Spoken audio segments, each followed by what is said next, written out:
Pues muchas gracias por la invitación. Desde luego que era un reto para mí tratar de articular una presentación que estuviera en el contexto de un seminario internacional, pero que a la vez pudiera brindar datos duros, información sobre trabajos específicos en materia de cambio climático global. Como ya lo dijo la presentadora, realmente mi experiencia es en el medio marino, y por eso es que yo mi plática la titulé así. ¿Te pasaste la anterior? Políticas públicas en cambio climático, el caso de mares y costas. Entonces, la maestra Diana ya me ahorró varias de las diapositivas que tenía preparadas, pero nada más las vamos a pasar rápidamente.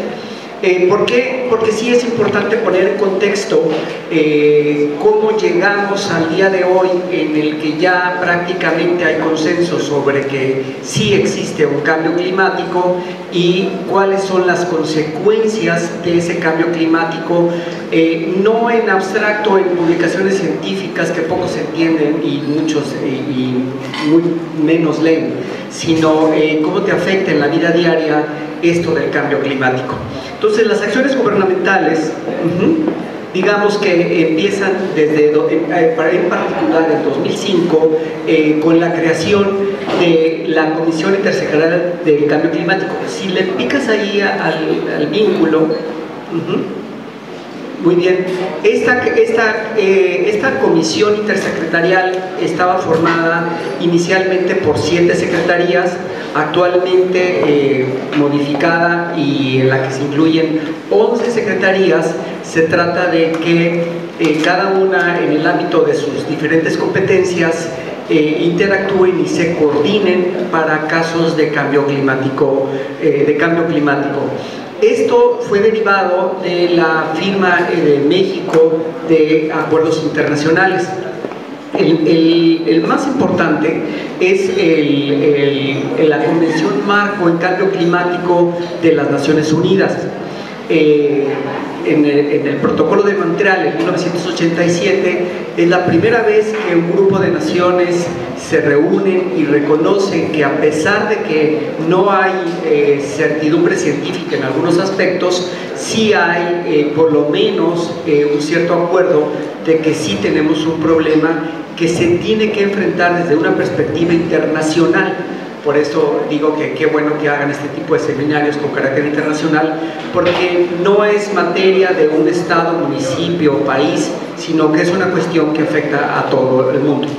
Entonces, el siguiente protocolo es el de Kioto en 1997, en el que ya lo firman 195 países, y no puedo dejar de mencionar que uno de los principales emisores de gases de efecto invernadero no lo ha firmado, que es Estados Unidos. Entonces, si le picas ahí donde dice el logo muy bien, ahora si le das.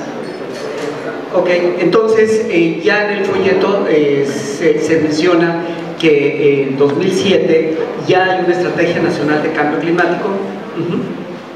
El 6 de junio ya la maestra nos decía que se promulga la Ley General de Cambio Climático, y aquí es muy importante mencionar que hay leyes generales y leyes federales. Una ley general es de aplicación en todo el país, pero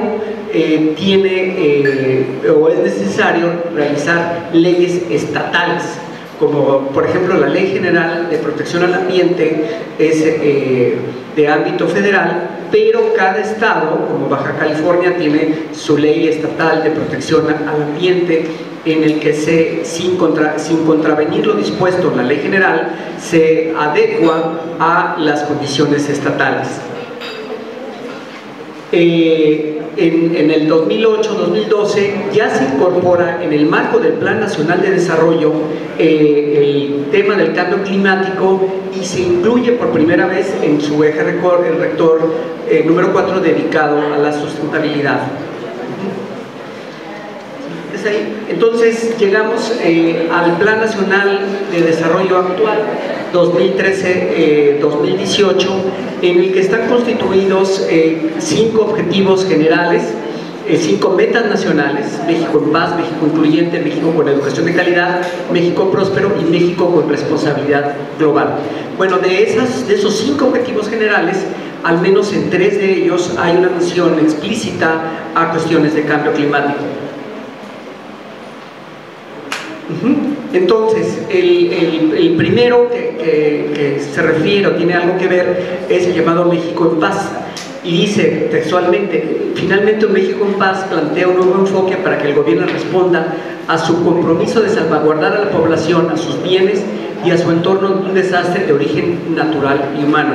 Como voy a explicar más tarde, esto tiene relación con el cambio climático porque la frecuencia y magnitud de los eventos climáticos extremos, esta foto es del aeropuerto de Los Cabos, apenas el 15 de septiembre de este año, en el que, como ven y como todos ustedes saben, Odil causó destrozos gravísimos, sobre todo en la población de Los Cabos y algunas otras de Baja California Sur. Este evento climático ha sido uno de los más fuertes en los últimos 50 años en territorio nacional, y es un ejemplo de que la falta de prevención a eventos naturales causa estos desastres. Al quien dice los desastres no son naturales, los desastres ocurren por una falta de prevención en la que toman a la población desprevenida, y entonces ocurren esta serie de desastres. El siguiente objetivo general de esto es el llamado México con educación de calidad, y entonces ahí menciona que realmente tenemos un rezago educativo, un rezago en investigación y desarrollo tecnológico en todos los campos de la ciencia, y por supuesto también en consecuencia en investigación en cambio climático, ¿no? A pesar de que Ensenada se distingue por ser proporcionalmente una ciudad en la que la proporción de científicos por cada 1000 habitantes es más alta que en otros lugares del país, aún así estamos muy rezagados. Estamos en una proporción de 1 a 10. Es decir, por cada 10 científicos por 1000 habitantes que hay en Estados Unidos, en México solamente hay 1. La formación de personal de recurso humano calificado, doctorados, también está muy rezagado para satisfacer las necesidades de investigación y desarrollo que se necesitan, porque no nada más en cambio climático, sino en cualquier otra área se requiere que en esta etapa del conocimiento, que tengas gente formada con la capacidad para generar ese conocimiento. Como ejemplo de lo anterior, esta gráfica está elaborada buscando las publicaciones de autores mexicanos en revistas indexadas, es decir, en revistas internacionales. Como ven, es bastante poco, si bien hay una tendencia ascendente desde 2000, que aparecen 5, hasta 2012, que hasta ahorita es el número más alto, con 30, aún así siguen siendo extremadamente pocas las publicaciones científicas publicadas en revistas de alto impacto internacional. En la meta 4 del Plan Nacional de Desarrollo Sustentable se habla precisamente del costo económico y social, y además yo diría también humano, que han tenido los desastres naturales. No hay que olvidar el año pasado que cuando pegaron los huracanes casi simultáneamente en la costa del Pacífico y en la costa del Golfo de México, hubo bastantes muertos y varios desaparecidos y pérdidas multimillonarias. Eso sí, pues sí, se firman acuerdos, participamos muy activamente en eventos internacionales, pero no basta con firmar acuerdos y tener bonitas leyes y bonito discurso, ¿no? Hace falta muchísimo más que eso, ¿no? Específicamente en la estrategia 4.3 se refiere a fortalecer la política nacional de cambio climático y cuidado al medio ambiente para transitar hacia una economía competitiva, sustentable, resiliente y de bajo carbono. Entonces, voy a nada más a resaltar algunas de las líneas de acción contenidas en esta estrategia, ¿no? La primera es fortalecer la política nacional de cambio climático, cuidado del medio ambiente para transitar hacia una economía competitiva, sustentable, resiliente y de bajo carbono. De bajo carbono quiere decir, el problema son las emisiones de gases de efecto invernadero, y entonces hay que buscar energías alternativas para poder reducir las emisiones. Ampliar la cobertura de infraestructura y programas ambientales tales que protejan la salud pública y garanticen la conservación de los ecosistemas y recursos naturales. Ahorita vamos a ver cómo se enfrentan graves problemas de deforestación, erosión de playas y otros que tienen graves consecuencias para el medio ambiente. Desarrollar las instituciones e instrumentos de política del Sistema Nacional de Cambio Climático. Ya la maestra Diana expuso esto del Sistema Nacional de Cambio Climático.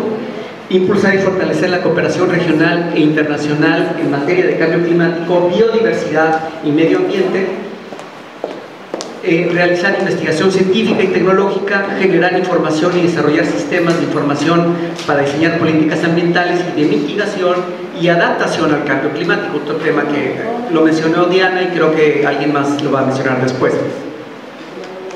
Lograr el ordenamiento ecológico, este es muy importante y ese es el que da pie a lo que voy a platicar ya específicamente sobre mares y costas, que habla sobre un ordenamiento ecológico en las regiones y circunscripciones, políticas prioritarias y estratégicas, en especial en las zonas de mayor vulnerabilidad ambiental y climática, que desde luego ahorita vamos a ver por qué los mares y costas tienen esa vulnerabilidad ambiental, y esto no es que alguien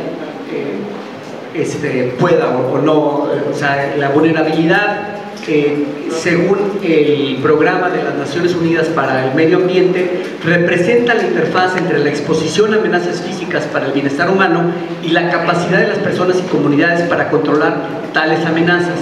Las amenazas pueden surgir de una combinación de procesos físicos y sociales. Lo que mencionaba hace un momento, no hay desastres naturales. Si pasa un huracán en medio del desierto o en una isla deshabitada, pues no va a haber pérdidas humanas ni pérdidas económicas. Entonces, para que se convierta en desastre, necesariamente tiene que haber una población humana vulnerable que sea afectada por ese fenómeno natural. Y entonces tenemos que la vulnerabilidad afecta a todos, ¿no? Entonces, los mares y costas resultan los más vulnerables. ¿Por qué? Bueno, para poder entenderlo, hay que poner esto en un contexto, en un marco conceptual que nos involucre los aspectos físicos y químicos, los aspectos biológicos y del medio ambiente, y los aspectos sociales y humanos.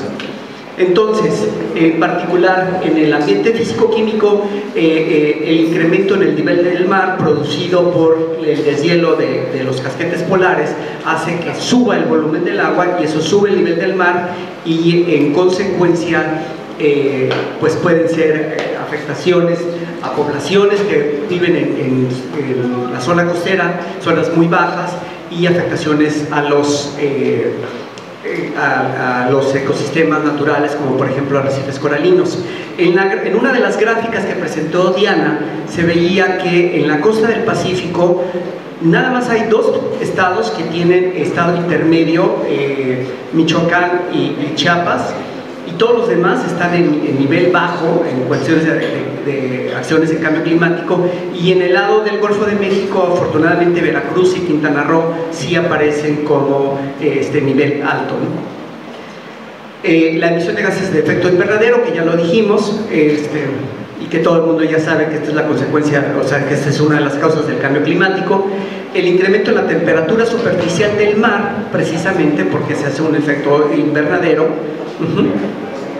La alteración de la química del agua, y esto es un poquito más de la investigación que realizamos, y ahorita voy a explicar un poquito más. el efecto del niño y la niña, que han oído bastante, y la modificación del patrón de corrientes. Entonces, rápidamente, nada más para explicar un poquito la ciencia que hay detrás de las investigaciones, este es un esquema en el que se ve que las fuentes fijas, como las industrias, y las fuentes móviles, como todos los automóviles, generan emisiones a la atmósfera, en particular de CO2. El CO2, esto causa el efecto invernadero, pero a su vez el CO2 causa un incremento en la presión parcial del CO2 hacia el mar. Al entrar hacia el mar, lo que sucede es que el agua empieza a bajar de pH, un fenómeno llamado acidificación del océano, y que, como vamos a ver, tiene consecuencias sobre los organismos. Entonces, empieza a disolverse. En sus clases de química de prepa les enseñaron que la presión parcial de un gas es proporcional a su concentración. Entonces, al aumentar la presión en la atmósfera, entrará más hacia el océano. Entonces, eso causa que el carbonato de calcio, todos nosotros tenemos carbonato de calcio en nuestros huesos. Para tener una idea de un símil, vamos a decir que así como las personas mayores tienen osteoporosis, vamos a decir que hay una osteoporosis en organismos calcificadores como los corales. Entonces, cuando nosotros tenemos osteoporosis de corales, lo que sucede es de que son más susceptibles a la erosión, es decir, a que alguien, un erizo o un pez, se los coma y se quedan más débiles, a la acción del oleaje. Entonces, estas fotografías que presentaba de arrecifes coralinos, pues que nos sirven para proteger la línea de costa, van a ser fácilmente erosionados por efecto del oleaje intenso, y por lo tanto van a perder su estructura. Esta es una fotografía de cómo vemos los corales ahí abajo, ¿no? En el ámbito biológico, entonces, tenemos que hacer una estimación de la cantidad de carbonato de calcio depositado en condiciones naturales, y para esto tenemos que evaluar pues cuánto hay, en particular de coral, analizar las comunidades de peces invertebrados, y hacer un balance de pérdidas de bioerosión y por depredación, para ver cuáles son los cambios en las tasas de calcificación. También utilizamos técnicas moleculares para ver la variabilidad genética, porque nos interesa ver qué especies serían las más vulnerables. Y también considerar, por supuesto, que todos los organismos marinos en general tienen diferentes etapas en su ciclo de vida, y sobre todo las etapas de huevo y de larva son más vulnerables que las etapas en su estado adulto, ¿no?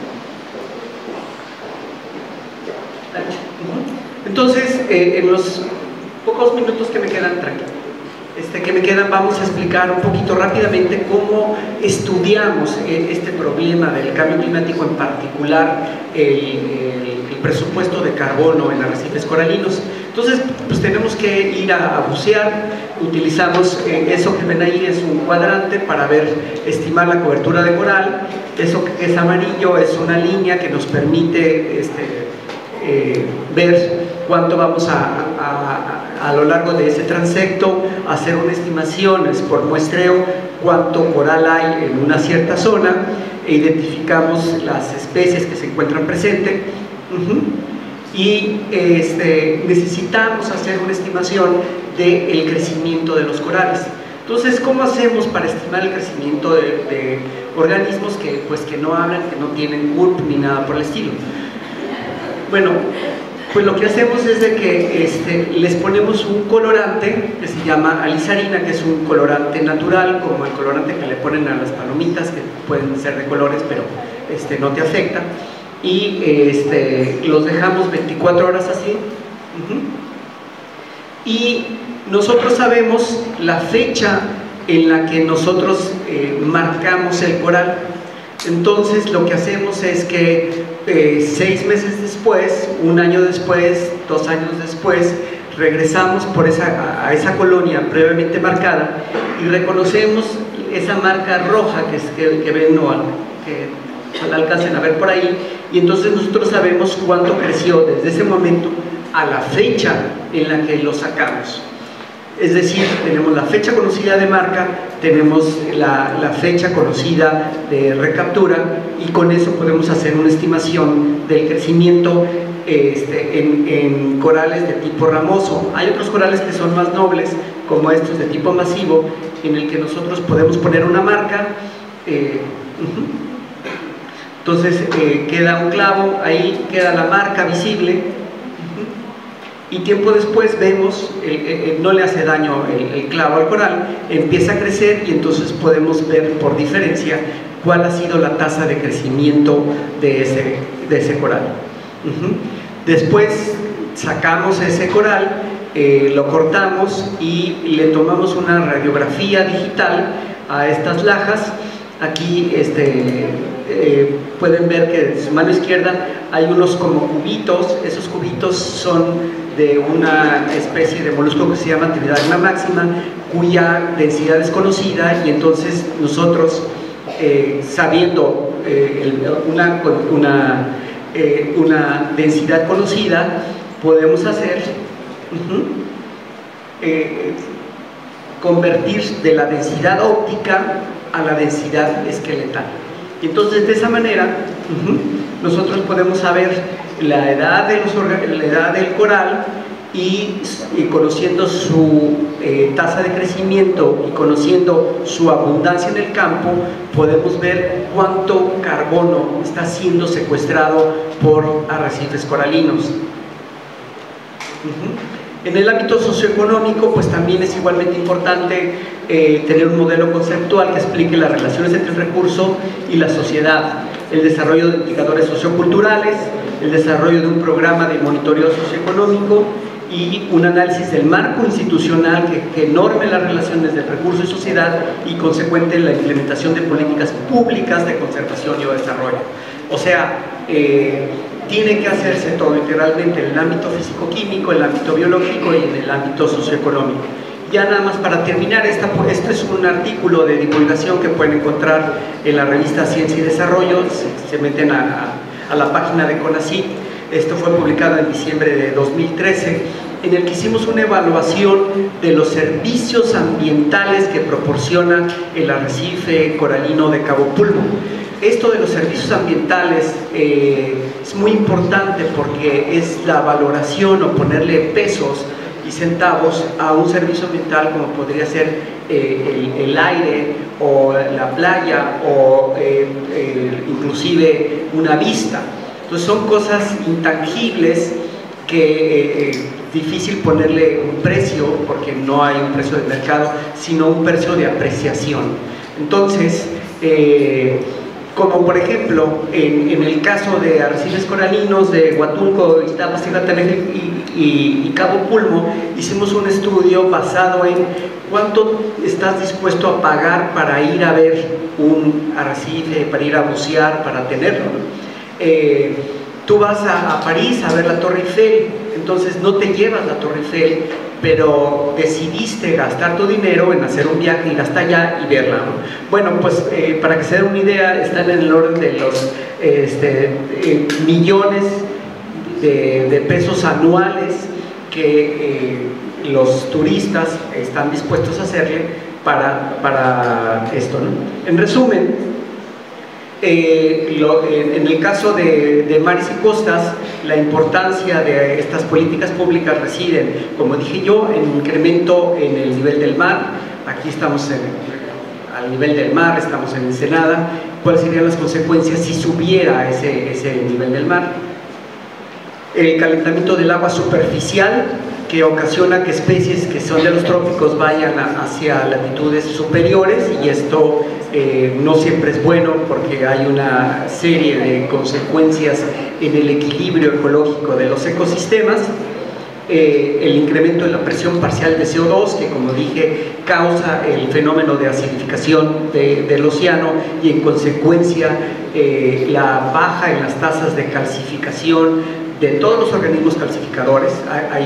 Son mucho más que corales, hay moluscos, cocolitofóridos y otros, y en consecuencia disminuye la capacidad del océano para asimilar o secuestrar el carbono atmosférico producto de las emisiones, y la alteración de la circulación del patrón de corrientes, que para efectos pesqueros también es muy serio.